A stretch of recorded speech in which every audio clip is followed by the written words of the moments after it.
Welcome to Sounds of Sud. I'm your host, Jasmine. This podcast is for all the music lovers and anyone that wants to learn more about working in the music industry. Bringing you interesting insights and wild stories from DJs to festival organisers, we talk to all of the people behind the scenes that make the magic happen. So make sure to hit subscribe and I'll see you on the dance floor. Welcome, Bingil, to Sounds of Sud, the podcast. How are you doing? I'm doing very well, thanks. Yeah, thank you so much for coming over. You are a DJ, producer and Ableton teacher, which is very exciting. Yeah. Another new piece to my puzzle. Not sure how much background, obviously we chatted a little bit, but basically I'm just trying to hit like as many different angles as possible from, the music industry is not just all about DJs and promoters. There's actually so many other people that like contribute to it. And I thought it was interesting. So that's kind of, as you were asking me before, that's kind of the reason why, really. So people want to work in the music industry, they can see all the different careers and opportunities. So I don't know where to begin. I never do, because everyone's got such a big story. What got you into what was first? I'm gonna go from a hunch and say DJing. Yeah, so my introductory into the whole kind of house music scene and world was definitely through DJing. It started when I was in high school. I always had a love for dance music and electronic music when I was a kid. And when I was about 12 years old, I won this like iPod Shuffle from this like arcade game. It's like called the Stacker, where you kind of have to stack the blocks on top of each other. And so I had this iPod, and I just kind of went home and filled it with a ton of different like remixes. And at the time, I think it was like electro house and maybe some like French house I was obsessed with. And I went on LimeWire and like YouTube MP3. I was just about to say, where did you get the music from? LimeWire. LimeWire, yeah, fucking LimeWire back in the day. And so I just have download a bunch of different music, and I went to school, and people would just start asking me, can I borrow your iPod? I said, yeah, sure. And that gave me the kind of idea, maybe I should, start DJing or get into DJing, because I had a high school teacher. And he was like a touring like Ministry of Sound DJ from the UK. Okay. And he did that, his whole kind of early life, like in his 20s and early 30s, and then moved to Australia and started, becoming a high school teacher. And so he kind of told me a little bit more about like DJing, and I thought, okay, this is kind of cool. And then I remember I was like year 8 camp. So how old is that, by the way? Oh, because they're kind of similar, but obviously I'm English. So I was probably like 14, I think. Okay. Yeah, 14. He's like, Ben, do you want to DJ for this camp, like all my school friends? I said, yeah, sure, why not? Had no idea what the hell I was doing, but I had my iPod and I was just playing music. I remember playing like Fetty Legrand, Put Your Hands Up for Detroit, and they loved it, and I thought, yeah, this is sick. And that kind of started my curiosity into figuring out what DJing is and how to kind of perform and get more into the music. And then when I was 16, that's when I wanted to get like really serious about it and actually learn how to properly mix. And so I would go to this academy in Leichhardt called DJ Warehouse, and they had this like training program for like 6 weeks. So that's where I kind of started and learned how to properly mix.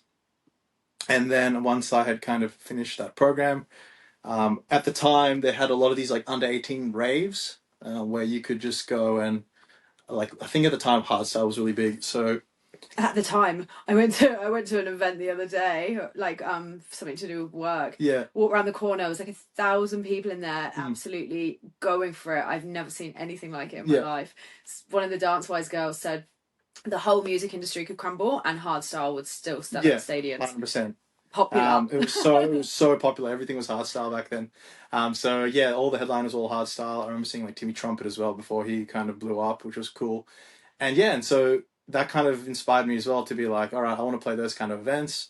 And then I played like a few of those kind of under 18 festivals. And then at the end of that year, I remember I won this DJ competition and I was able to perform at the same festival as like LMFAO. This is like Party Rock Anthem has just come out. Yeah. Afrojack, Armin van Buuren, and Bloody Beetroots. Warp 1.9 as well. What competition was it? It was called Breakout. So it was Stereosonic, like the festival, and they had like this kind of under 18s festival that they were doing just to promote the same artists.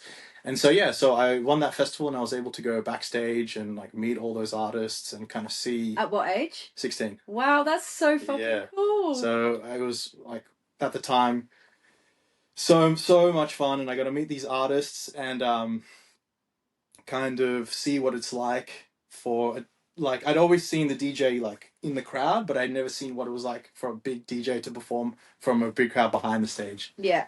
And I also remember like they had all these like drinks, and we were just me and my friends. We were underage, but they just didn't care. We just had a couple of beers and just got really drunk. And yeah, I remember after that day, I was like, I want to do this for the rest of my life. So wow. It's been 13 years since, and yeah, I haven't stopped. Wow. And are you obviously in the game full time? Yeah, I do it full time. Yeah, cool. And how long have you done it full time for? Full time, probably for the last 5 years. The pandemic made things a little bit interesting, but that's when I kind of shifted more into like teaching music production. And yeah, I wanted to, I guess, kind of put my feet in different, different parts of the music industry and see what I really liked. And I guess I didn't want to just do DJing or just production. I wanted to see what else is out there. Yeah, that's so cool. And so 5 years, and what was it like to make the move full time? So I had always been doing it like part time as a DJ, and I really wanted to kind of figure out how to do this full time. And I had this job which I absolutely hated. I was working at a bar, and I wasn't very good. And I decided, okay, I want to figure out this DJing thing. So I asked my manager, can I start DJing here? And she said, sure thing. And so I started playing there. And then I remember speaking to the resident DJ who was there like Friday and Saturday night. And I said, yo, man, like I also mix here during the week. And we started chatting, and he was like, okay, I've got this couple shows out, couple bar gigs in Surrey Hills. Do you want it? And I'm like, yeah, for sure. And then I realized after like playing like 2-3 kind of bar gigs in a week, I was making more money than like working at the bar the whole week. So I was like, okay, this is what I want to do. So then I would just go out and just email and get in contact with every kind of local bar, restaurant, corporate kind of agency that were doing gigs. And yeah, that just allowed me to do DJing full time. Yeah, the whole thing is just networking, hey? Putting yourself out there. 100%. So good. 100%. You have to kind of put yourself out there and just reach out to as many people as you can.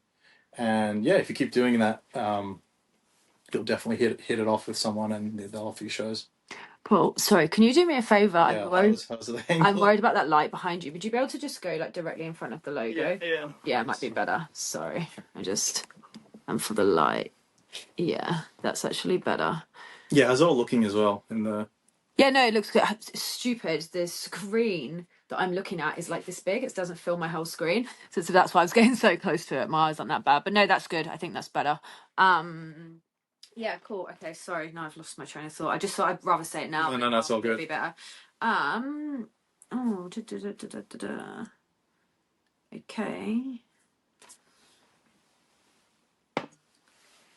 I feel weird to like just read it because it's not No. That's what I think. I think more so just use as a prompt. Yeah, just like whatever you want to ask me, go for it. And then I guess those whole questions was more just like I thought it'd be cool as a theme to just any kind of listener tuning in that might have always kind of thought getting into like music production as well. Yeah, what we can do, we'll just go with the flow and then we'll stop. Yeah, stop. We'll go through and we'll have a quick read through and see what we haven't touched. Yeah, and any question that just personally interests you that you want to know. Oh, that will be out before I even think about it. My mouth moves before my brain sometimes. Okay, cool. So you did you had the Stereosonic kind of out, so it was affiliated with Stereosonic. It was there. Yeah, it was their kind of like sister festival for under 18s. Yeah, that's cool. That's obviously not a thing anymore. No, not at all. No, I haven't really seen that many under 18 events. I think I've definitely seen a few pop up, but I don't think the scene was as big as it was back then. Yeah, in England we had like under 18 events, but they're not like ravey. They're more like trashy R&B kind of, music in the clubs at home. But it's funny because then I moved away to uni, ended up going home for my final year because you're not at uni that much and it was just a waste of money paying for accommodation when you go to uni like 5 hours a week in final year. Moved home, and then all of my uni friends would go to the club that I had gone to as an under 18 because it's actually a uni bar. It was the weirdest thing going in there like as an adult. That was funny. So after Stereosonic, what happened then? Is it like is there like any like is it affiliation, or is it just kind of like, obviously you're only a kid? So... Yeah, I'm only a kid, and I get invited to play this other show. It's like Future Music is really big at the time, and they had another kind of sister festival. I forgot the name of it though. But I do remember that Avicii was headlining, which is pretty cool. Oh wow. Yeah. I saw something on it. It was actually my boyfriend was telling me that people keep like comparing John Summit to Avicii, Yeah, saying sure. like you need to slow down. And yeah, I saw that like TikTok or Instagram thing that he posted about. Yeah, I didn't see it, but he was just saying stop comparing me. Like he's like my biggest idol. I don't really appreciate it. Yeah, 100%. Yeah, I agree with that. Yeah, I think bit disrespectful. Yeah, it is definitely disrespectful. Because his music definitely inspired me when I was getting into producing as well. I remember listening to some of his like early tracks before I'd kind of like got into music production, and I was like, man, I'd love to learn how to make music like this. So yeah, I think. How long have you been making music for? Since 2011, so I was also around 16. So it's been around 13 years as well. Oh wow! So you started that pretty early on. Start early. I didn't really. It was kind of dabbling with it for a long time. I never really kind of went all into music production. I'd say maybe the last like 5 or 6 years I got really into it. But the first 5 years was just kind of playing around with it. But I do remember when I first started producing, I had sent this like remix. It was probably like the first few months. I'd sent this remix out to like this label called Future Classic. They're doing a remix contest, and then I found out like 6 months, a year later, that's how Flume got his break, because he had also sent music to that remix contest at the same time. Yeah, and I had sent it as well. Oh wow! So I thought that was pretty cool. To find out like years later. Yeah, some people's stories of how they actually broke the line is like crazy, and that's why I'm like just quite motivated, because I'm just like you just don't know, just keep going. You know? Yeah, you never know. Yeah, exactly. You don't know what could happen. But on the topic of John Summit, my favorite topic of the podcast. You have had an interaction with him before. You've done some online stuff. 100%. So he kind of taught me quite a bit about what I know in music production.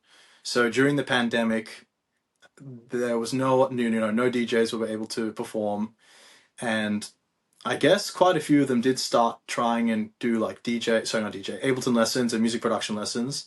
And I saw on Instagram that Lee Foss, who's the owner of Repopulate Mars, he was doing like a production kind of course program for I think it was for a few months.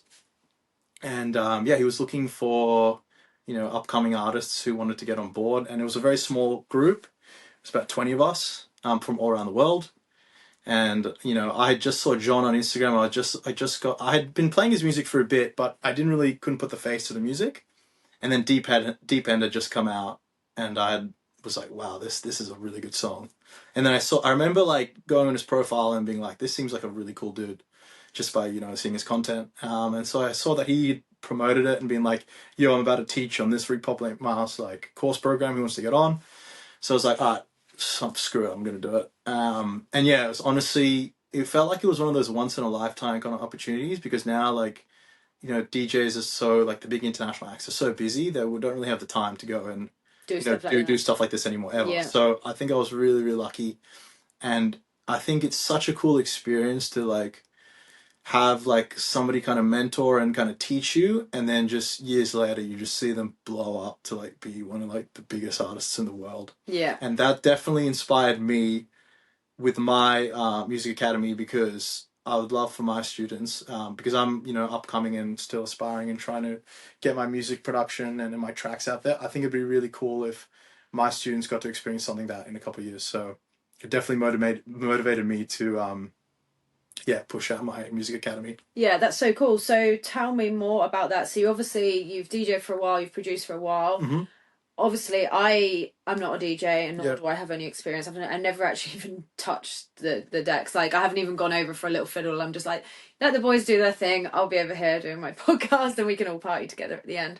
But I know nothing about DJing. But what I do know, just from my boyfriend and other friends, that Ableton is just a whole universe inside it. 100%. So how do you get yourself to a point that you're like, oh, I can teach people that? Like, are you like expert, or are you like medium? Like, I think the confidence came with like, I had done so many music production programs myself, and like, you know, I'd done all like the Tourum Academies. I'd done this thing with Lee Foss and John Summit, and I'd worked with a lot of really cool artists, and I kind of tested the waters during, you know, the pandemic, where I had taught you know, a local DJ. He was like my first student, and I kind of taught him the kind of fundamentals and basics of how to like write a track from scratch all the way to finished product.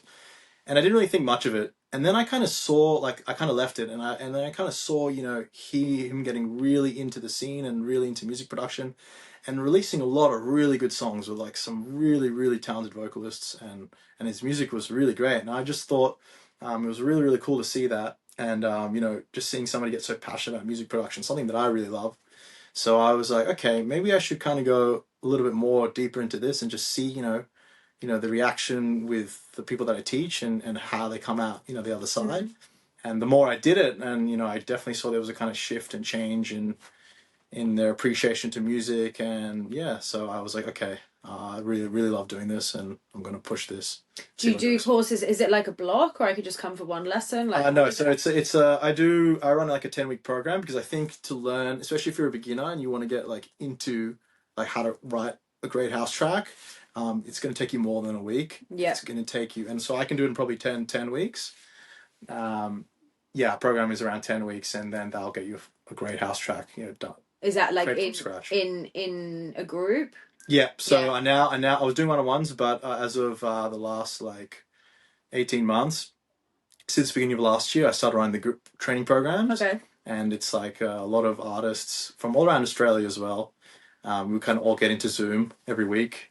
And yeah, so it's online. Online, yeah. Online on Zoom, and it's like really fun and interactive, and yeah, it's. I kind of wanted to recreate some of the really great group and course programs that I did over the last few years before I got into teaching. Yeah, cool. And is there anything from like Ableton that you need to be able to teach it, or is it just anyone can do it in their own right? I personally believe, and that's why I got into teaching, that like anyone can get into like music production, and same thing with DJing. Like, I think if you just love the music and you're passionate. Another thing is, like, if you ever listen to a song and you think to yourself, this is a cool song, but I think like maybe this section should go like this, or like I think I could make this part a little bit better.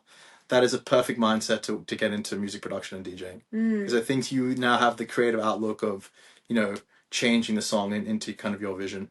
So funny, because I always say to like my boyfriend and the boys, I'm like, can you please mix with like A with B, because I'm like, I can hear it in my head, but they're like, oh, it's not, you know, it's not as straightforward as that, because I'm like, how I'm imagining it in my head is not how it's he's like, you need 3 or 4 decks to do what I'm asking them to do. So they're like, yeah, maybe later on, so maybe I could just be like creative influence to I definitely think if you've got those ideas in your head, then yeah, you definitely should get into DJing, because you can really express yourself, you know, through the yeah, it's cool to just play around with it. Like I heard, I'm not sure if it's a mix, but we were out the other day and then we were listening to Callie on Spotify, and he's got a mix of Touch Yourself, is it Touch Yourself, Touch Me, Touch Something, and Glue. And it was just like, part it was like, listen, it's just on a loop, and then I'm like, it's so fucking cool. That's the thing, it's like an infinite possibilities with any song, you know, because you just slice and dice it. It's so cool. Yeah, it's great you're talking about Callie, because he was my first student. Oh, was he? Yeah. Oh, that's so cool. Yes, I only actually met him in person on Saturday night. Awesome. Yeah, but he's awesome. He's a really awesome guy, and we hit off straight away, and we did like 6 sessions, I think, at his house. And it's awesome to see what he's been doing in the last couple of years. Yeah, it's been great, and he's a really cool guy. Obviously Irish, like half my house, or my whole house apart from me. So that instantly, I don't know, Irish people just hit it off with one another. So with my boyfriend, it was Mixed Methods, Killian and Jack, Bruin Butler, Callie, Party Girl, Justin, Jacob, like so many good people playing, and there was obviously, you know, Sutra, sorry. Yeah. Amazing event. But it was just a great vibe. There was so many good people. Everyone was in a good mood. The music was on point all night. Yeah, I heard it was really good music. Actually, it was just one of those nights where you're like, that was fucking epic. I was still buzzing today. I was smiling like on my way into work, you know, on Tuesday morning. Which is not, you know, always so common. So then how long ago was this with Callie? 2021. So it's now been close to 3 years now. Yeah, wow. And then see what his. So was that his introduction? Sorry, Yeah. I'm doing my own podcast. No, good, good. Yeah, so I posted on my Instagram, and because it was like the pandemic and there was no like I think that was part of the lockdowns where things had opened and started closing down again. And yeah, I just posted on Instagram, is anyone keen to learn Ableton? And yeah, he shoots me a message and he's like, hey, I've been always thinking about getting into music production in Ableton. Like I've been DJing for like over 20 years, and I've always wanted to give it a go, but I just didn't know where to start. So we kind of hit it off, and as I said, went to his and some music together. That's so cool, and that's funny to think he was DJing for that long before he got into it. 100%. It just goes to show. What's like most like how many people have you taught over the years? Would you say? So it's close to about 100 now. Oh wow! Yeah, and from all around the world, but. Yeah, I would say like the demographic, I mean, it's pretty mixed, but I do feel it's a lot of people as well that have always kind of have been DJing for a while, and have just always wanted to just get into music productions. Some have been DJing 10, 20, 30 years. Wow, that's so interesting. And then, so you say like worldwide, how do these people find you? So I run a lot of ads, but I also do posts on my socials as well. And yeah, I do a lot of like ad targeting from like different locations around the world. Yeah, wow, and it obviously works. Yeah, that's good. And then what about, so you said about the demographic, but what about the experience level? Is there any people that don't DJ and just want to go straight into producing, or is that not really? Majority of them have some experience with DJing. Not that many people just kind of want to get into it at the same time. Well, I have had a few that's just like they're starting DJing at the same time getting into production. But yeah, it's kind of mixed experience. A lot of people that just want to get in like brand new. And then some people who've kind of been playing around for a while, but they're just really struggling with finishing their tracks.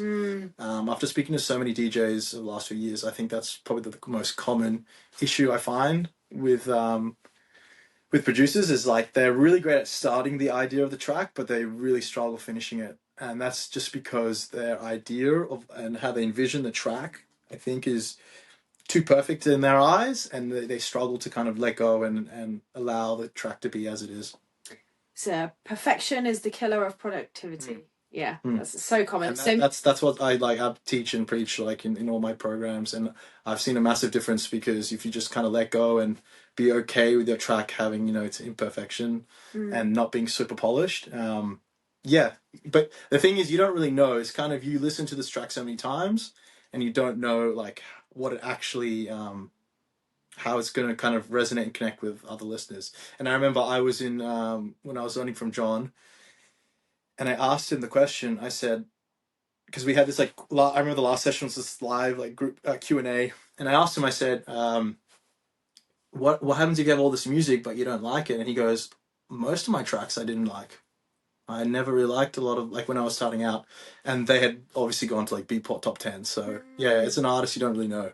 So you kind of just have to let go, surrender, and just see where it takes you. Yeah, that's interesting. Because some people have said like, just play the music that you love, because if you make your break and it's of ABC song, you're going to be playing that song for the rest of your life. So you want to. Oh, exactly. You want to love it. Hope that you like 100%. it. And the same as like when you're releasing your tracks, and like if it gets signed, like. Because if you self-release, then okay, maybe you can take it down. But if it's signed, like that track is out there forever. So yeah, you want to make sure you love it. Yeah, and what's the So I've been learning a bit about the releasing songs and signing songs and stuff a bit recently. What with the songs that you've produced, like I think you've got some signed. Have you? Yeah, 100%, yeah. And then what's the? I'd love to just know a bit more about that, because obviously Killian and Jack touched on it, but I don't have any experience with the production thing. So I've obviously got some questions noted down to kind of go into it a bit more. But what's the? You come to your workshop. What happens then? How do you continue to like create, and like is it just practice makes perfect, or is it like So before we like start building out and arranging the song, I definitely kind of tell all my students to have like a kind of vision and idea for the song, and to kind of reference some of their favorite tracks. And then once we go and build out the track and it's nice and it's polished and it sounds good, we'll then go out and we'll either self-release it on Spotify, but at the same time we'll also be sending out to labels and seeing if we can get it signed. And what's obviously, I assume it's something to do with money and exposure. But what's like the key differences of just putting it out there yourself and going to a label? So when you sign to a label, you're getting all that label's network, right? You have to give up the royalty of the track. So usually it's like a 50-50 split. Some can be like 70-30. I signed a recent track that was like 70-30. 30 to you. 30 to me, 70 to them. So if sorry, I'll let you finish and then I'll ask. Yeah. No, I was gonna say yes. Sorry. No, good. Yeah. So yeah, they all could be different. And it's all just more so, yeah, the labels kind of network and promotion, because there might be a lot of listeners on that label that you don't have access to with your own track if you do a self-release. And so they can help you promote it. They've got access to DJs that can push that record out in certain scenes. And another cool thing with signing to a label is that you can also play their kind of local shows. Like if they're based overseas, like this recent label I signed to, they're based in Barcelona. So if they have like a pop-up night, usually they'll invite you to come play. So this helps you bring your international. This is a great tool to start playing those international shows. If you're stuck as a local DJ in Sydney or anywhere and you want to figure out like, how do I get interstate? How do I play internationally? I think releasing good music on good labels will help you get there a lot faster. Yeah, definitely. I mean, that makes sense. I was going to say before the 70-30, obviously I'm not stupid. I know it's like a very, there's money in the industry. Yeah, 100%, yeah. But when you release a track, where does that money come from? So it's coming from a multiple kind of streams, but yeah, the first one would be people obviously buying it from like Beatport and all the kind of different type of stores, Juno Download, Track Source, and why would I buy it? When I can just listen on Spotify. Because if you're a DJ, you'd buy it because you want to like play that track live, and they're going to be the best quality. If you torrent it or download it or get it from a YouTube MP3, it's not going to sound very good. And if you're playing at a good sound system and you really want that good quality music, then yeah, you want everyone to hear that. But also you want to support the artist as well. So would you say that most of the market of who you're actually selling or releasing the music to, I suppose it's twofold, isn't it? So you want the punters to like it so that the DJs will play it. Yeah. The DJs are the one technically funding it. Exactly. Is that right? Yeah, it's quite interesting. It's a bit of both. It's like the punters will be on the Spotify and be the ones listening to it and pushing out all those like big stream numbers. And then you'll have the DJs who kind of are the tastemakers of the whole scene. Yeah. And they kind of they are gatekeepers in a way. So if you appeal to them, that's how you can kind of build your rep really quickly. I know if you get like one of the fastest ways to build your profile is if you get like big international DJs playing your music, that will kind of build up your network really, really quick. And have you got some aspirations of different, obviously we've referenced John Summit, is there a particular artist you want to work with or collaborate with, or a label you'd like to get on for like you personally? For right now I'm on the kind of journey. So I played Defected Sydney the last like 2 years, and my music has kind of shifted to that kind of sound, more in that kind of classic house realm with a bit more funk influence. Like I've got this new track coming out next month, which is probably one of my like funkiest tracks I've ever written. It's more like in the funk house, like funky house, disco house kind of vibe. And so I've been kind of this year creating a new kind of sound, which kind of like tends towards that. And I think the goal for me is to just one day get on Defected would be awesome. Yeah, Defected. I'm going to, as I said, reference before, Defected in Croatia. Super excited. Yeah, 100%. Yeah, heard it's a really good festival. A lot of older people. So definitely. And after playing the shows as well, I got really inspired to kind of make music like that, and I thought it'd be cool to, one day play those on the main stage. Yeah, that would be awesome. And you've obviously got a relationship with Matt if you're playing at Defected. Yeah. How do you know him? Just through the Sydney scene? Yeah, so I've known Matt for quite a while. Funny enough, I was DJing at this. He used to run. Actually, no, he wasn't running. He was. He might have also been running Soho nightclub in King's Cross. Okay. Back in the day, and there was like this DJ competition, and he was one of the judges. And then I just had his Facebook, and then 10 years later, I'd sent him some music for his label, Motive Records, and he had signed it. And then a couple of years after that, I was running boat parties and events, and I invited him to come perform at one of my shows. Yeah. And he's a good DJ. Yeah, and we hit it off, and yeah, after that, he started booking me to play shows all around Sydney. Yeah, nice. That's nice. Yeah, he's a good person to have on side, I think. Yeah, and what is your percentage, and what would your ideal percentage be of like what you're doing? Like, are you teaching because you want to work in the music industry and it's obviously something that comes to you, or are you doing that to obviously, you know, pay the bills and continue to be a part of it? Do you want to be producing? Do you want to be DJing? Like, what would you love to be doing? For me, what I love to be doing, and it's, you know, the last 10 years was very focused on performing and, you know, building up this, like, trying to, you know, build up my DJ career as much as I can. But the last, like, 6 months, I realized that I really love making music and I really love producing. And I've kind of fell in love with it again. And I just want to be able to have the kind of freedom to make music as much as I can every single day, and I want to help other people do that as well. And then also, you know, as a bonus, you know, still DJ here and there because I love it, but it's not like the be all end all kind of thing for me now. So production has your heart. Yeah, production has my heart, Yeah. and wherever it takes me, and if my music, you know, really pops off and connects with a lot of people, then yeah, I'm happy to, yeah, see where it goes. And what's the most rewarding part about it? Why do you love it so much? I love seeing how music has shaped and like people's lives after like doing the program. Feel like a lot of people kind of just have the ones that always want to do music, like they kind of get stuck in kind of routine with their job, and they don't really have this kind of creative outlet to express themselves. And you know, after speaking to a lot of my students, you know, they kind of tell me that, you know, they find this kind of new purpose and meaning in their life through music, whether it's like, and after doing the program, you know, they get really into DJing as well, and just, yeah, they really allow music to come into their lives and create a very like positive impact for them. So yeah, I definitely feel it's like, oh yeah, it's really fulfilling, and it just feels like it can do more than just yeah, just perform.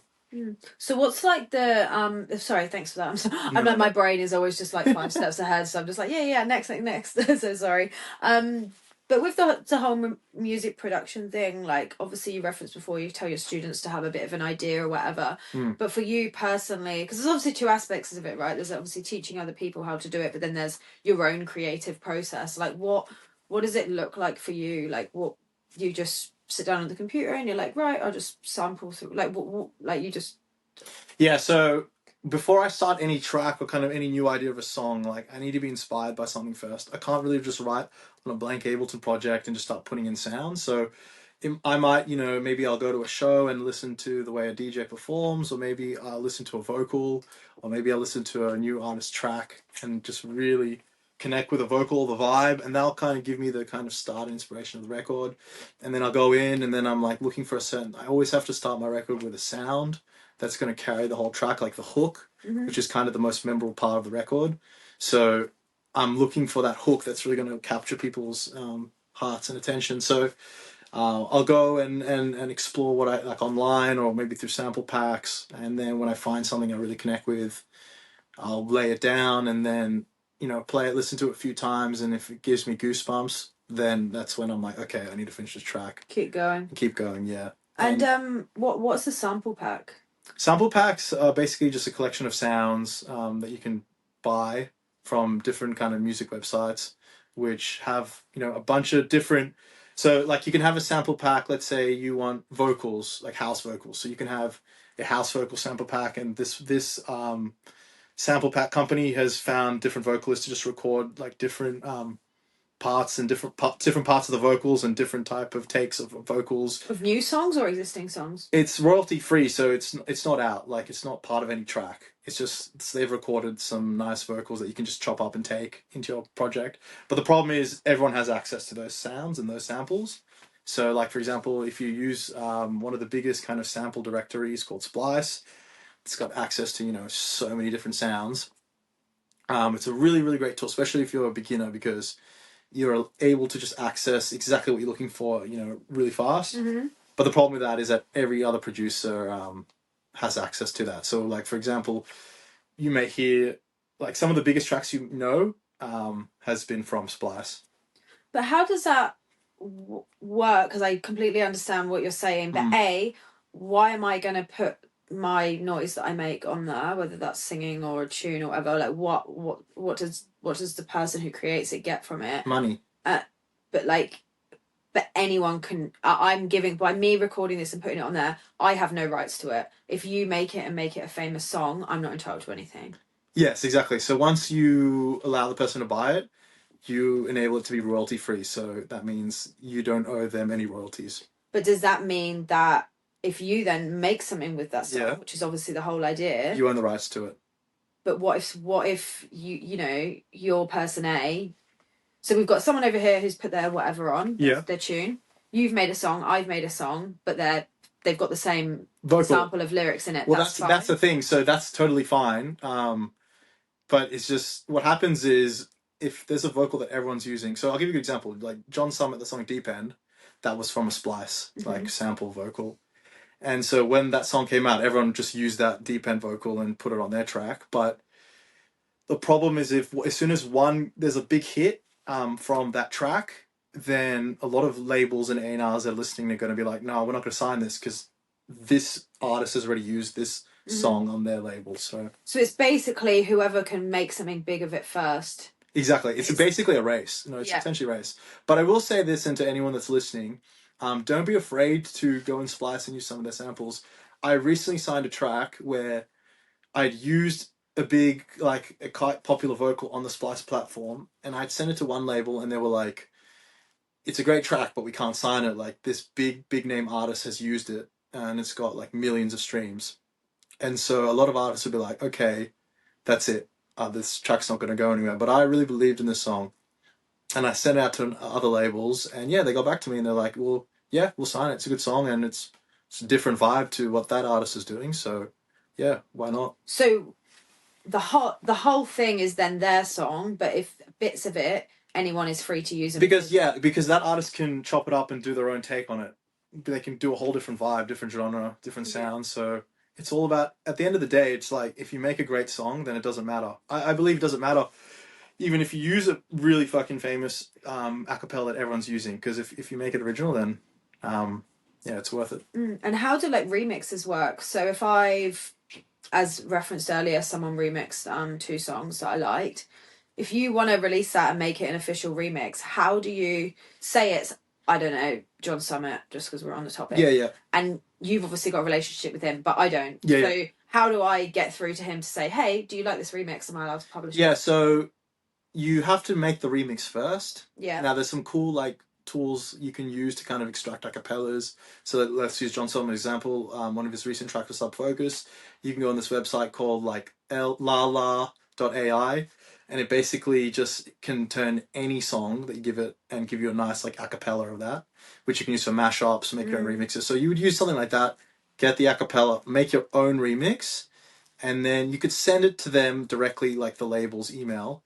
But there's a good chance hundreds of people doing that, you probably won't reach them. So what I see a lot of artists do now is just post it on Instagram Reels, let it go viral. If it hits like 1 million streams or 1 million views on Instagram, then the labels are going to be watching that, and they might have more interest to sign it. Yeah. Okay. Interesting. Yeah, because there's so many songs, and I'm like, oh, as I said, referenced earlier, I'm like, oh, that would sound cool. That would sound cool. But I never it just stays up in my head. Never gets any further. Dun, dun, dun, dun, dun. So where should we go next? Do you want to, just to avoid kind of going back to it? Yeah. Your stuff, your teaching. We can obviously circle back to it later. But is there anything particularly you want to hit the nail on there? Cool. So I can't remember where we got to, but I just cut it in. So obviously on the Sydney scene, you reference a lot of your people are like overseas and stuff. Like, what's your network like within Sydney? Like, is there a lot of people you collaborate and work with? And it's obviously such a key part, like building relationships and stuff. Yeah, definitely. Like I think it's really important as well for artists and producers to collaborate as much as they can. Touching on like before, because the music education, like learning to produce, is kind of newish. It's only been popping off, I'd say, in the last like 5 years. But I guess before that, and I listened to kind of a lot of interviews from kind of bigger producers, and before there was no real kind of like producer academy they all got really great at production by collaborating with one another, and collaborating with new artists, and that allowed them to kind of, you know, assess that what they weren't great at and kind of fill in the gaps of their kind of production knowledge. So that's interesting. And what, like, obviously, you know, music has been around for as long as we can remember, and there's obviously, you know, some of the biggest tracks are the ones recorded in the 90s and stuff, and you said it's come a long way. Do you know much about the history and like how those people would have like got, like, how long has Ableton been around? Ableton, I'm not 100% sure when it was created, but I know the latest one now is Ableton 12. I think somewhere in the early 2000s, the company kicked off in Berlin. But yeah, back in the day, they didn't have access to, you know, like, as I said, Splice with this massive database of sounds, and they just had kind of limited to more hardware gear. So they like created the sounds with like... They were more definitely into using like hardware synthesizers and hardware drum machines to kind of create those classic tracks that we hear now. Yeah. And there's certain sounds like that they use which are like really, really popular, that every producer was using back then. And you can kind of, the cool thing is you can take that sound and recreate it in today's track. So like, I'll give you an example, like with MK, he had this like classic organ sound in all his tracks, using like the Korg M1 synthesizer, and you can go and just get that exact like patch and sound and put it in your music. And just because you have access to that technology, you don't need to buy the full hardware like synthesizer. Yeah. You can just download the software on your computer. Yeah, wow, that's interesting. So it's kind of just like an endless pit, really. Yeah, it's music production is, you can like spend your whole life learning about things and it'll just never end. There's always so many different ways and directions you can take music production. And that's why I absolutely love it, because you're just learning something new every day and you don't know where it's going to go. Yeah, it's just like, it's just endless, really, isn't it? You just remix this, remix that, twist that. Yeah, change the sound of this, and then just process it completely different every time you make music. So on like your courses, what's like, obviously without giving away all your IP, because you want people to come and do the course, but what's the starting point? I know we said before a bit of inspiration, but in terms of like, you know, is it like don't overcomplicate it, make something simple, or is it just go for it straight away? 100%. I always focus on keeping the track as simple as we can, not to try and overproduce the record as well. We don't really need to be putting on as many kind of different sounds and processing in our track. We just want to use what we can, without, you know, going crazy. And yeah, I think... Just go for it. Just go for it, yeah. Just go for it. So you've referenced groove a few times, and how it's important. Yeah, definitely. And stuff like that. Do you want to talk a bit about that? Yeah, for sure. So I do feel like some producers can struggle with maybe the groove of the track, which is basically the energy that the track conveys, especially on the dance floor. And groove, you know, if you can improve your like drums and your bass lines and the way they're kind of correlated together, you'll have a really nice sounding groove. So yeah, in my program, we kind of go a bit deeper into that, about how to kind of create nice punchy drum grooves. So groove is like the energy for the dance floor? Definitely the energy, yeah. Yeah, okay, cool. It carries the track, because if you don't have that right in your house song, you may have like really nice vocals, nice kind of chords and keys and synth elements, but if the groove is like the king and bass is not sounding great, then a lot of DJs won't play the track, or it's just not going to hit that hardness in the club. It's just not going to like make the club shake. And do you have like a particular style personally? Like, do you know some DJ songs, they're quite, I don't know, they just have their sound. Exactly. Which is what everyone goes on about. Yeah. Like someone finding a sound and all that. Yeah, someone I've noticed recently is Pauser. Like they, you know, he has his own sound. 100%. Yeah, you can hear. Well, that's the thing. A lot of the big artists, like even John Summit, they all have their own sound, and that's something that takes quite a few years, because you kind of want to experiment with all the different kind of genres and experiment all the different kind of styles of dance music and see what you really connect with and what you like. And then you just kind of want to copy those artists for a little bit, so you get really confident with your production. And then once you start copying and you feel really comfortable with it, then it's like, okay, I'm ready to just go and make my own sound. Like experiment. And yeah, this year was about, for me, coming up with a brand new sound, because I did have a sound a couple of years ago, which is more like tribal tech house, slide on the Afro house kind of wave. But yeah, this year's more into kind of funk, French, classic, but also have like a lot of big energy, like some big tech house tracks, because I learned all my production in tech house world, so I do definitely want it to kind of shake the dance floor. And when does a sound become as a genre? So you kind of can control that. So there have definitely been artists that have made their own genres. Like Flume is a really good example of that. He kind of started the whole future bass kind of waves. Fred Again as well, been popping off. Like a lot of people trying to copy the Fred Again kind of sound as well. I don't even know how to describe his sound. It's it's quite challenging. Yeah, it's very unique. It's like very, very unique. So yeah, when an artist gets a lot of recognition for their sound, definitely a lot of producers just follow that trend. But the problem with that is by the time you're following that trend, I think it's too late because you're never going to be as big as the artists who invented that sound, and you're just basically fooling them. They're getting even bigger. Really great example is like I absolutely love Disclosure's music. It was like classic, like garage, like deep house. And love Disclosure. Love Disclosure, and yeah, when they started releasing that first Settle album, so many artists were just copying that sound and that kind of vibe, and there was a whole scene I think in London as well. And I think Latch just reached 1 billion streams. 1 billion streams, yeah, I saw that. Yeah, crazy. That was my first ever like proper rave that I went to. That album Settle, it's like one of my favorite albums. Yeah, it's just such an incredible like dance pop kind of combo album. Yeah, it's cool. And just by chance, I went home 2 years ago and went to a festival with my friend just so we could spend the day together and go listen to some music. What more could you want to do? And Disclosure were headlining, and it was so weird for me, you know, like first rave. Yeah, I went to Hideout for my 21st. I'm about to go to Croatia again for my 31st birthday. 10 years, I've just been doing the same thing. I love it. I love it. And whilst I'm like only just trying to obviously navigate my way in behind the scenes a little bit, I've like it's been very present in my life for a long time, and it's just like, yeah, who doesn't love music? Yeah, it's exactly. Just, yeah, so good. So is there any other art? Obviously we've referenced a few, but have you got like favorite producers and favorite? I love a lot of acts. So I've got two types of inspirations. Definitely the Australian artists that are like popping off in the scene. I think it's really inspiring to see like people coming from your home area and just absolutely killing it like on the international scene.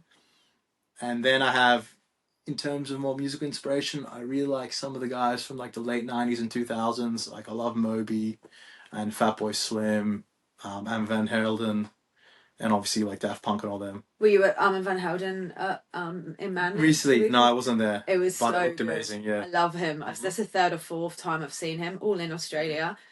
He's unreal. The energy. The energy, yeah.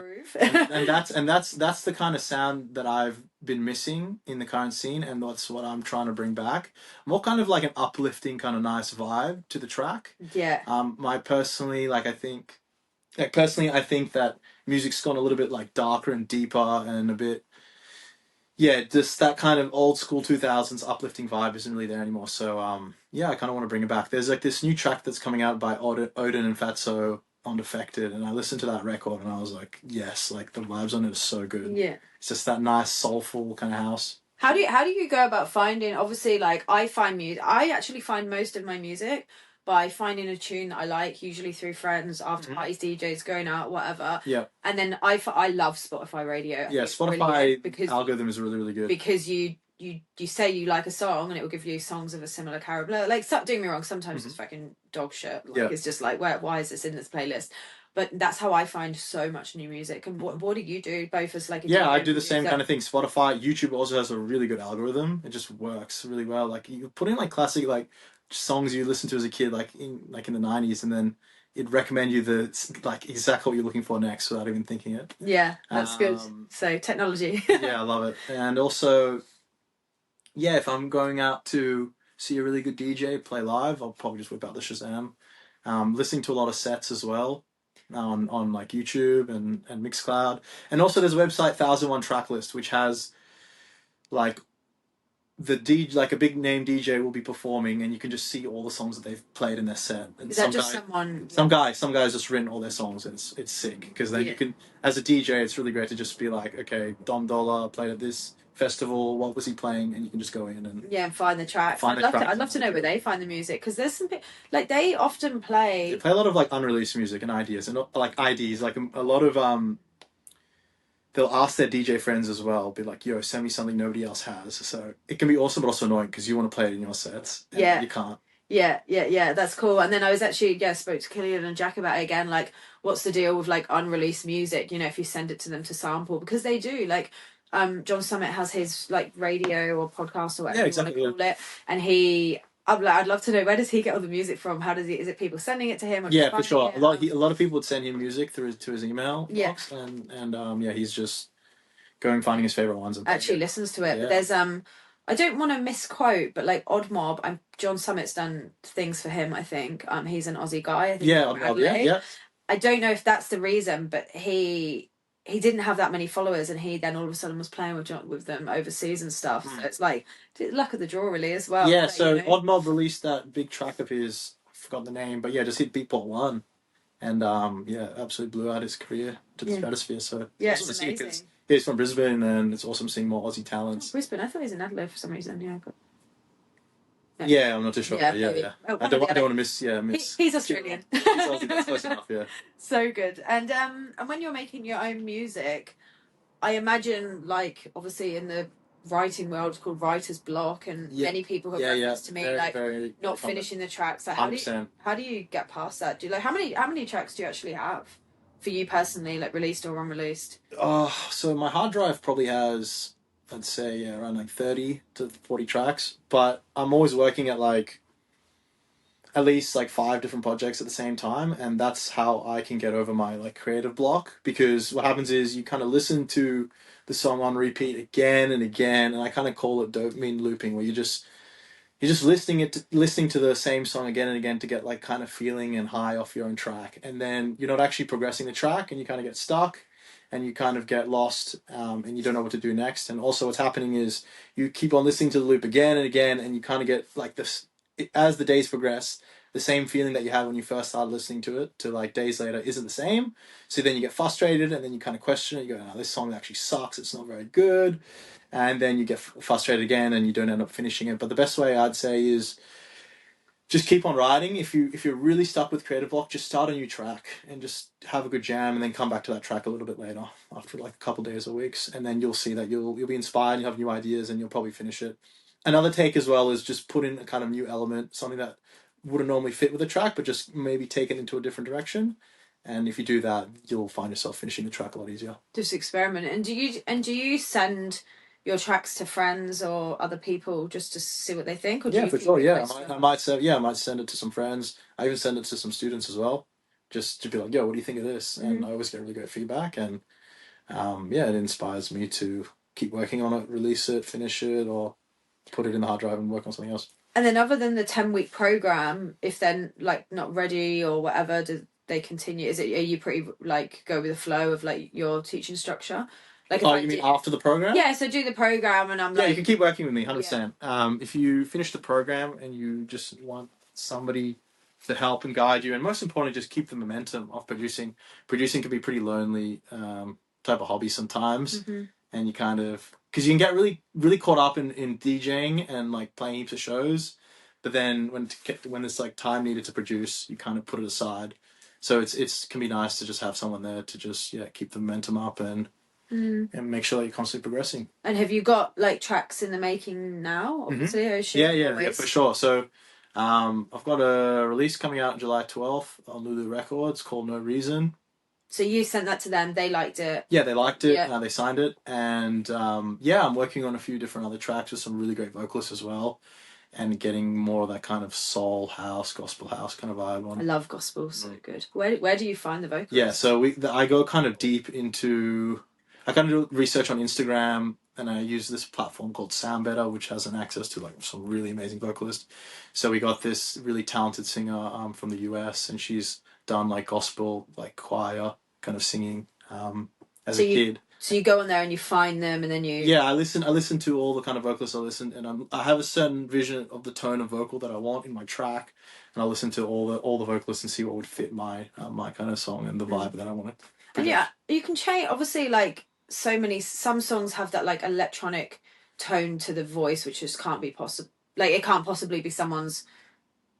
Like, it can't just be a natural voice. Yeah, it's been heavily processed. Yeah, heavily processed, yeah. So it's like, how do you... There must be just like an infinite number of people out there that are like on these kind of platforms. Like, how do you be like, okay, you're the one, I want you to do it? Like, it's hard. It's definitely not an easy thing. You have to just...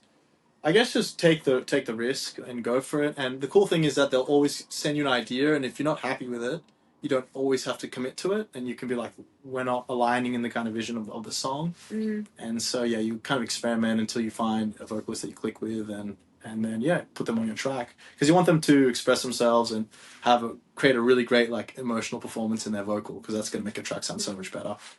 Clementine Douglas is popping off at the moment. She's working with so many different artists. You know her from London? Yeah, I've heard of her. Yeah, she's been on. I'm pretty sure she even again did a track with John Summit, or if not someone else. Yeah. Like loads of artists at the moment. And how does it work? And sorry if it's like not personal, but in terms of, because I just find it interesting in terms of payment of the whole thing. So you've obviously got platforms that you use. Yeah, for sure. You're over here. When you're working with a vocalist, what's the deal? It's like, oh, you do this for free and then we earn money for it, or are you actually having to provide money so a lot of recently, I think it's all kind of dependent on the relationship you have with the vocalist, but same with DJs performing gigs for like a full-time income. There are a lot of vocalists now that this is kind of their full-time gig as well, so they do need to get paid. And you would kind of give them an upfront payment, and if you do that though, it all depends on the vocalist. Yeah, you either own the whole rights to the vocals, so that means you don't owe any royalties to that vocalist, or they might say pay upfront and a 50-50 split, or they might say no upfront payment, just do a 50-50 royalty split. So it's all different, and depending on the artist. And obviously royalties gives you like a lifetime subscription. Lifetime subscription amount of, yeah. And how come to that. I feel like we touched on a little bit earlier, and I'm not sure if we fully got the answer, so sorry if we did. I've obviously said like, why do people pay or whatever, but how do you get that money? Is it like Spotify, or is there like one? No, so usually, if you self-release, the platform in which you've self-released on, they'll just send money into your account. But if you're... How often? Probably maybe every couple months. Okay. Yep. But if you're assigned to a label, it's the label's job to then pay you. So they would send you a sheet with how much like income you've received through that like period, usually like maybe 6 months, how many sales, how many streams, will give you all the numbers. And then it's their job to send over the money to you. So if you're independent, got it. You get it on wherever platforms it's on. Yep. I've got a label. Yeah. That is obviously being played in DJ sets. Could be playing all around the world. It might be on a Beatport top 10 chart. It might be, So they're having to deal with like so many different platforms. 100%. And also, there's also like if like a company might want to use your track in one of their advertisements, they'll have to pay out to the label as well. But how's it like regulated? Who's there saying like, oh, so and so is using that song? Like, how's it actually like? Obviously, it's not really. Yeah, you have to be honest about it. Otherwise, you will just get like sued. Yeah. It's very common as well. Like artists just taking big name like acapellas from big tracks without clearing any of the rights. That's another thing we can touch on, is like it's important to clear the samples, because some artists will just use a big name vocal and then just release the track, and then that's fine if the track doesn't pop off. But if the track really pops off and goes viral, that's when those you need to have done your big music labels will come after you. Yeah. But I have heard that it's better to kind of ask for forgiveness than seek permission. Just in life. Yeah. So if you're listening to this, just put that big name acapella on your track anyways and see where it goes. Yeah, nice. And then for you personally, obviously you've done this for a long time. Do you ever have like fuck this moments? Oh, 100%. I think it's very normal to always be, at times doubting what you're doing and thinking, is this all kind of worth it? But those moments you just have to kind of push through. And there's been a lot of times where I was like, fuck this, should I just get give it all up and get a normal job? But this little voice inside me keeps telling me, nah, can't let that like 16-year-old kid down, and just keep at it. And that's allowed me to push through all the kind of obstacles that I faced over the last like few years. And do you have obviously like, so there's so many people I've spoken to that they've gone full-time music, but also like when it's so up and down, freelancing, this and that, do you ever have moments like, obviously, without asking you too many personal questions, but like obviously people have financial commitments and stuff. Have you ever found yourself, obviously probably not so much as you've got older, but like, have you ever been like panicked, like obviously COVID? Oh, all the time. But I always like, the panic kind of inspires me to just like push it a bit harder and work and figure it out. And that's always what I've been trying to do, is like find a way and figure it out. And I think anyone listening, like if you want to do music full time, you definitely can. There's so many avenues to take. It's not just getting into DJing and just even production. There's so many different ways you can get yourself into the music industry. Like even just production alone. I think production is definitely the future. For more people trying to make, a bit of a income, side income or full-time income, because there's so many things in production that you can do that you can sell as a service. Yeah, absolutely.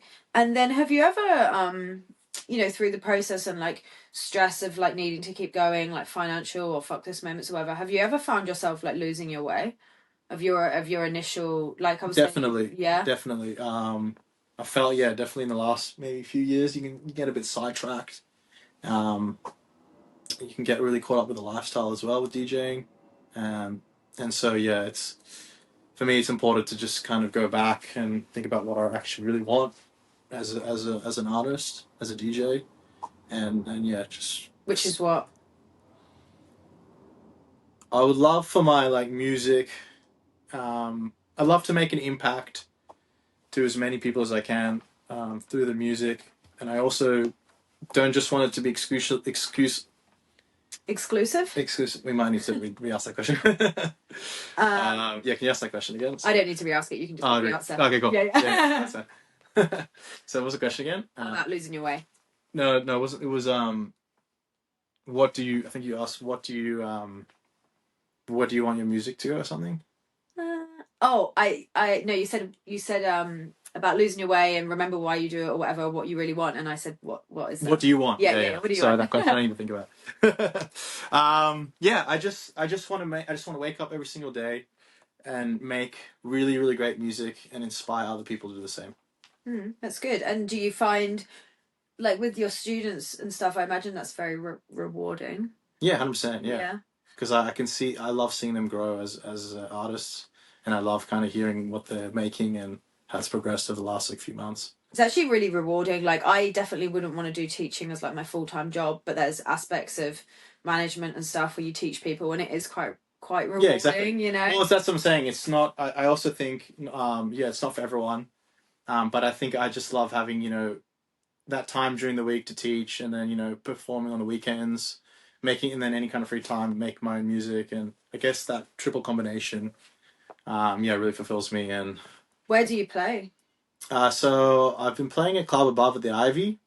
I've got a great show again coming up in August. I did one of the biggest ones I did was with MK, closing for MK.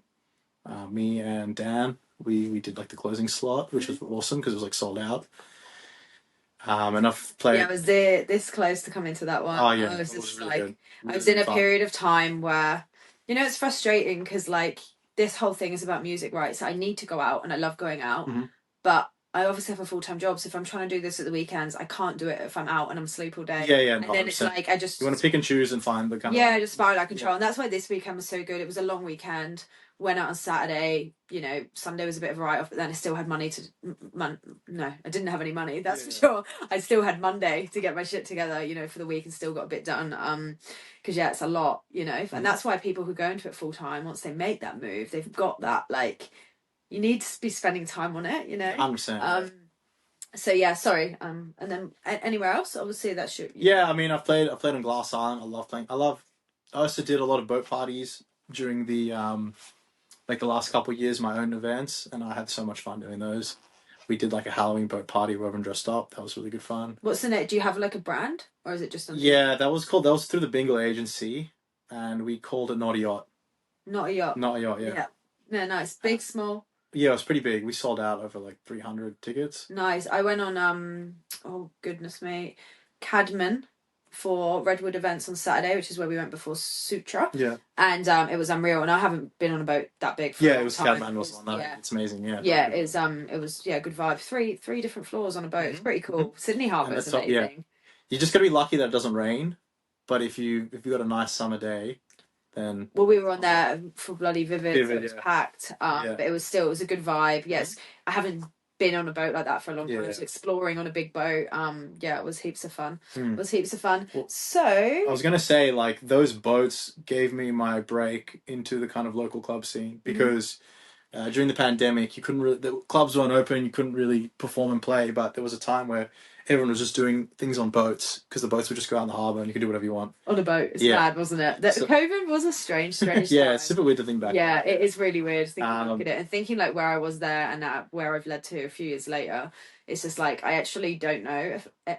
well, no one would be where they are right now because of COVID, because that's just the way life works. You wouldn't be where you were if that hadn't happened. I understand, yeah. It's interesting to think back and reflect, and it's like such a shit time, but I'm like, I think COVID put things into perspective for a lot of people and made people reevaluate what they actually really want to do and stuff. Yeah, and, I understand. like you say, gave you good opportunities. Definitely, yeah, it was such a great opportunity because the whole industry shifted and, you know, all these new promoters came in, and yeah, there was like a time where if you were out and pushing yourself in the scene during that beginning part when COVID had ended, then you could easily just make a mark. Yeah, it's cool. And especially, obviously, Sydney has got so many international people. And for a while there, they were dwindling down. So the competition was less for the Sydney market as well. But then also the atmosphere was less because a lot of the people that go out are the expats and the, you know, the Bondis and the eastern suburbs and stuff like that. So that's cool. I was just going to say, I can't believe it's taken me this long to ask. The hat. Oh, yeah, the infamous Bingil hat. Do you wear this every single time you play? Every single time I play. I try to keep it on brand. So the idea of the hat came was, so as I was saying, I was running these boat parties, and one of the themed boat parties we had was like Mardi Gras themed. And so I remember I went to the party shop and I was just looking for fun little hats to kind of put on while I was performing. And I remember the week of my party, I was also at the same time doing like the Bingil logo, and I was trying to look at kind of different hat like pictures and emoticons to put in my logo. And I remember seeing this like propeller hat come up as one of like the logo images. So I was like, that's pretty cool. I didn't think much of it. And then a couple of days later when I was in the party shop, I saw the hat and I was like, oh, this will be cool. Why don't I try that on? A sign. And I was like, and then I put it on and I was with my sister and she's like, oh, looks cool. So I said, okay, I'll wear it tonight to this party. And I saw the kind of energy the hat kind of gave when I was walking around. Like people just started laughing or come up and be like, can I spin the hat? And it just gave this kind of nice vibe to what I was already doing. So I just kind of stuck with it. And then I also thought, well, it's so often that you see a DJ perform, but you never really remember like what they kind of looked like or how. I mean, you might remember some of the tracks, but yeah, most of the time you see a DJ and you don't really remember like what was going on. But I had a lot of people come up to me like later on and be like, that introduced me like, hey, this is Bingil. Like, yeah, I remember you. I don't know your name. I don't know what music you were playing, but I remember the hat. So good. And how long have you been wearing it for? I think it's been 3 years now, yeah. Is it the OG? It's the OG, yeah. It's the OG, wow. Did anyone, you know, when you're out and you have cool things, like my boyfriend has these cool glasses, LED. We actually got them when we were in Miami Music Week last year. He loves them, and I saw him on 7 people's stories. Oh, wow. At the weekend. Yeah, exactly, yeah. Just because it's noticeable, you know. So hopefully not everyone goes and buys them because they're kind of his thing, like that, like that. And he's obviously doing your shot, and he's gonna wear them. No, 100%. It's good to have just some little piece of branding, just so that you stand out different from everybody else. But do people ever try and take it? All the time. I've got a funny story where I was playing at the Ivy Club above, really big show, and I'd seen, you know how people write on their iPhones like requests and they put it up. I had somebody come up to me and be like, I'll buy your hat for $50. And then I saw it and I laughed and I said, yeah, whatever. I need a mix. And then I look back up and I see on their phone, we'll buy it for $100. And the boys are like yelling, like, give us your hat. And I'm like, oh, this is pretty funny. And so I whip out my phone and I start shooting some content. And then they go, we'll give you $200 for the hat. Why did they want it? They were obsessed with it. They wanted to wear it and rock it. And just for that night? Just for that night, whilst performing at Ivy for everyone. And I've got this hilarious video of me just like filming the guy, and I troll them a little bit. And I'm like, yeah, I'll sell to you, bro. Come. And this guy gets so excited and he runs to the very front. And I'm like, sorry, man, I can't give you my lucky hat. Yeah, no, definitely not. Especially if it's the OG. Yeah, it's the OG, and yeah, it will. If I give it away, it'll be gone.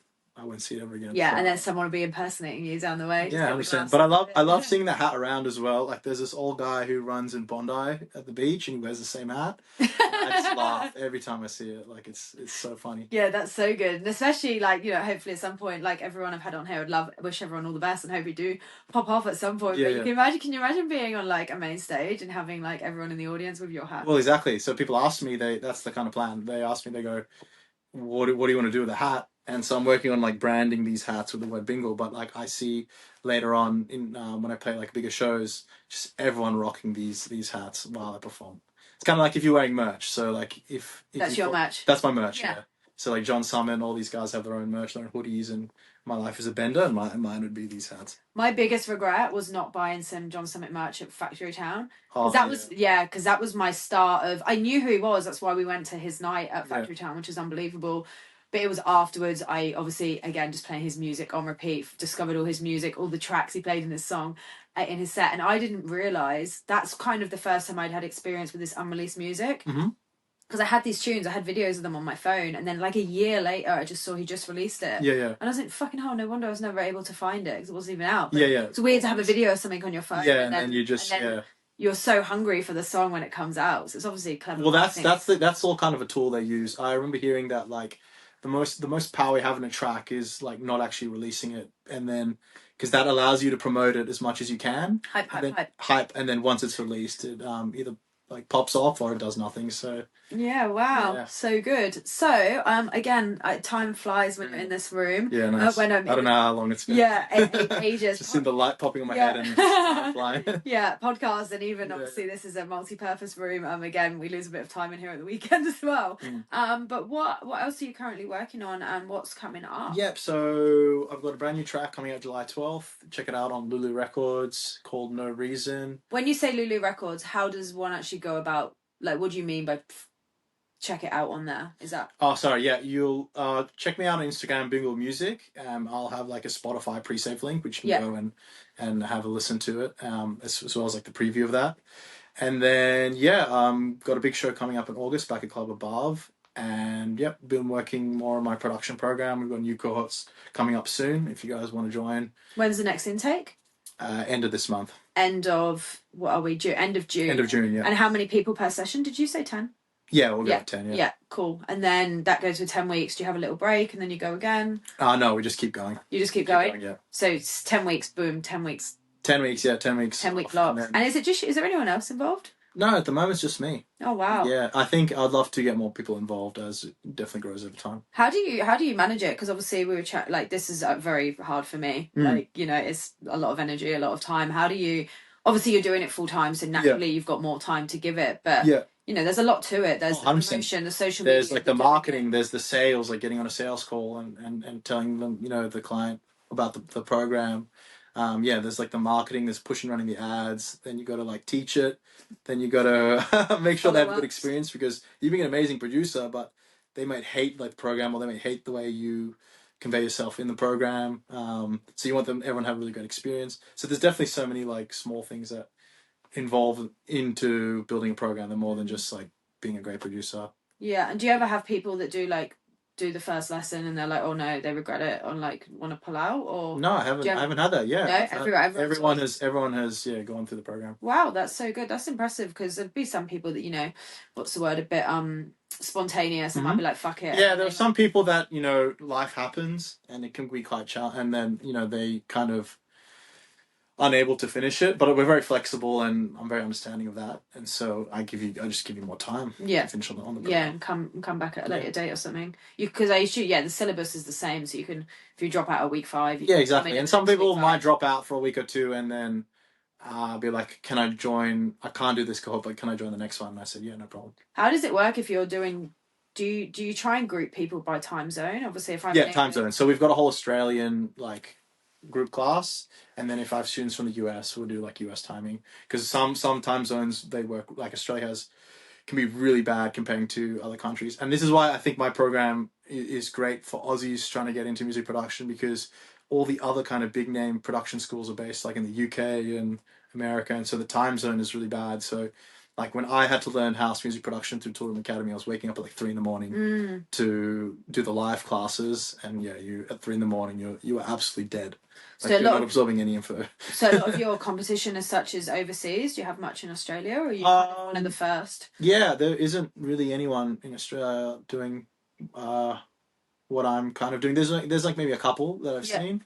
But yeah, I think I'm one of the first wave of people. That was like Nate, who we talked about before, who's John's lighting guy. Yeah. He was like one of the first people to do VJing, like literally the start of the industry, and that's why he's been so successful. Oh yeah. Because he just excelled. Well, that's why another reason why it excites me so much, because there isn't really a roadmap at the moment. Hasn't really been done on a big scale at the moment. But as I said, I was very inspired by, you know, working with artists like John Summit, Lee Foss, and then seeing them blow up. And I always thought it'd be cool if, because I feel like the real big time artists probably don't have the time to go and teach. So it has to be somebody that's trying to build themselves up as an artist and kind of in that like middle level, and so that if they do get on the bigger stages, and they've kind of built this music education business, then they're going to really go all in and reach as many people as they can. Yeah, and then the production will take off if they're a popular DJ. It's kind of it's also interconnected. Like it's all interconnected, as well as it's a great way. Like if any producer's listening and wants to get into like music education and teaching, like it's also an amazing way to meet new people, meet new fans, connect with like fans. Like some of my best, like the people who interact with everything I post on social media and push out my tracks, they're all my students. Yeah. So you really kind of create, you know, an amazing network and super fans in that sense. Yeah, that's so good. And then what? Just getting a little bit conscious of time. I say that's all good. Single week, not for me. For you. I'm like, you lose time in here. So, is there any advice you have for beginners or people just getting into either like DJing or production? Obviously, they're different things, but like, is there anything you learned the hard way that you could, you know? I think for production, the only semi-regret I had was when I was starting out, I actually wished I released more music. I just put the music out there. I got very kind of self-conscious of the tracks that I was writing, and I thought maybe they weren't good enough.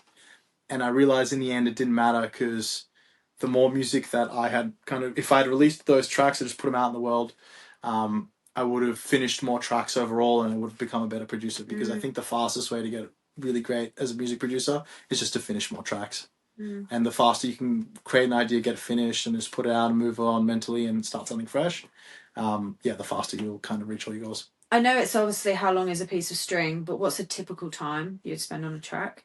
Oh, time. Yeah, so every track is different. I could spend 4 hours up to like 3 months. Wow. Because you're also, another thing is like, just because the track is finished, you don't have to release it straight away. You can do many different edits. You can revise it. And I think that kind of drops the pressure as well, being like, this track needs to be perfect, because you can finish a track and then you can let it sit for a week, listen to it, and then you can send it out to labels. And then even if the label's like, yeah, we'll sign it, you can also be like, actually, you know what? I kind of want to tweak this little part. Can we edit it and send it back? And so, the track doesn't always have to be 100% finished. And I think if you drop that pressure with their own creative process, it allows you just to be more free, and you'll end up finishing more songs. If you send a song to a label and they sign it, and you decide that you want to do a remix of your own song, for example, Eminem just remixed his own song. Yeah, you could definitely do that. Do you have to ask their permission? Or you'd probably need, if it's going to be re-released on the label, then you would definitely pitch it to them and say, can we do a re-release? Yeah, re-release, edit it. And is that common? I think recently more people are getting into that. There's also this like VIP edit, which is like variation in production. Disclosure do it quite a bit in their songs. Like they'll remix like a track from the Settle album. Like I think there was an old like Jessie Ware track that they did, and they just did the whole like remixed it in 2022 or whenever it came. To different styles. They all their production knowledge was like has changed a lot since when they wrote it, so they thought they could change it up a little bit, but also have a different mix and master the track as well. And I like it. Cool. I like it when people make different genre edits of a song. Like I was looking for a song the other day, and it was a tech house edit of a certain song. Yeah. And is that again a similar situation to like you send it to the artist and see if they like it? 100%, yeah. Yeah. And I think, but I remember I remixed like the Verve Bittersweet Symphony and I find like if you can remix a track that just wouldn't normally fit with house music, or you wouldn't think goes with house, you can make a really cool. That's my favorite. Yeah, I love it. Old school tunes mixed with house, or yeah, like I love. I don't even know the correct terminology, but I've heard like a few rap songs recently gone into house music, and I'm like, how have they even done that? How have they made that work? And that's what's so beautiful about it. I love it's just like, it's just endless. Yeah, I like found this like George Michael track that I love from the 90s, Fast Love. Yes. And did like my little edit, and then Lee Foss like played it in one of his like sets. So wow. Yeah. Anything happening with it? No, this was a few years back, okay. But yeah, it was cool. It was cool, yeah. Still fun. It was just fun to like mix around old tracks and make a kind of beat out of it. So we touched on it earlier. Sorry, just a couple more questions. So you said Avicii earlier on, but is there any, obviously in current times, who's still with us? Is there anyone that you're like idolizing to like play back to back with or do production with, or? Well, the group Odin and Fatso, hopefully I'm saying it correctly. They're from France, I'm pretty sure. I've really been really into their music, and as I said, there's a new track. I'll send it over to you on Defected. It's coming out. I think maybe even this week. It's just such a nice vibe, uplifting house vibe, and But that's nothing to do with you. You just like it. I just like it. Yeah, you just like it. I just love it. Yeah. Yeah. So you'd like to work with them or something in the future, and obviously Defected and. Yeah, that'd be cool. Yeah, in terms of somebody that I would like to work with, definitely more, I guess, the Australian artists. I mean, obviously, I'm trying to have a think now. I think it'd be cool to make a track with. Oh, that's right.